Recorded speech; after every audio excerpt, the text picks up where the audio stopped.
ছোট্ট এক গ্রামে টুম্পা নামে একটা বউ ছিল। সে অনেক রাগী ছিল। অল্পতেই তার মাথা গরম হয়ে যেত। আর আরেকদিকে তার স্বামী রহিম, সে অনেক হাসি খুশি ছিল। তার কোনো মাথা গরম হতো না, বরং তার বউ টুম্পা মাথা গরম করলে সে হাসি খুশি তার বউয়ের মাথা গরমটা ঠান্ডা করে দিত।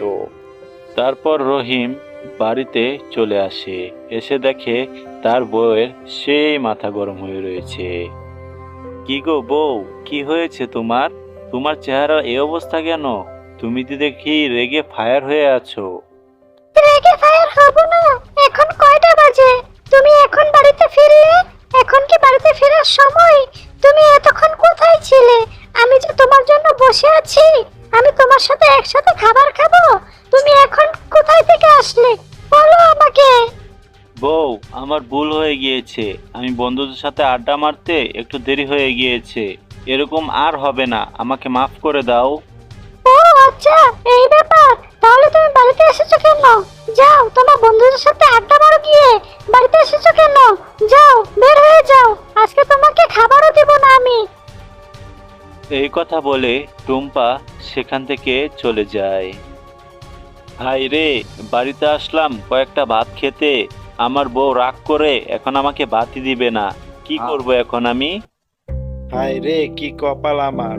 বউ আমাকে না খাইয়েই ঘর থেকে বের করে দিল। এখন আর কি করব? বন্ধুদের সাথে আড্ডা মারি গিয়ে। তার যখন রাগ থামবে, তখন সেই আমাকে খুঁজতে আসবে।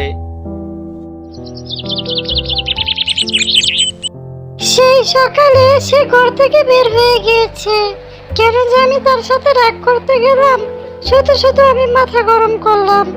যাই, গিয়ে দেখি লোকটা কোথায় বসে আছে। তারপর রহিমের বউ টুম্পা রহিমকে খোঁজার জন্য ঘর থেকে বের হয়ে পড়ে।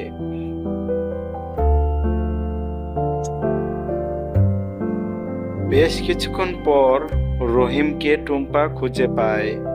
তারপর রহিম আর টুম্পা, তারা দুজনই বাসার উদ্দেশ্যে রওনা দেয়। ওগো স্বামী, আমার ভুল হয়ে গিয়েছে। আমি আর কখনোই তোমার সাথে মাথা গরম করব না। তুমি আমাকে মাফ করে দাও। আমি সব সময় তোমার কথা শুনবো। এবারের মতো তুমি আমাকে মাফ করে দাও। আচ্ছা আচ্ছা, ঠিক আছে। আমার মনে আর কোনো কষ্ট নেই। তুমি যে তোমার ভুলটা বুঝতে পেরেছো, এতে আমি খুশি। তো বন্ধুরা, আমরা এই গল্প থেকে কি শিখলাম? মাথা গরম করা একেবারেই ভালো না। এটা আরো মানুষের ক্ষতি করে। যদি আমার এই ভিডিওটা ভালো লেগে থাকে, তাহলে অবশ্যই লাইক, কমেন্ট, সাবস্ক্রাইব করুন।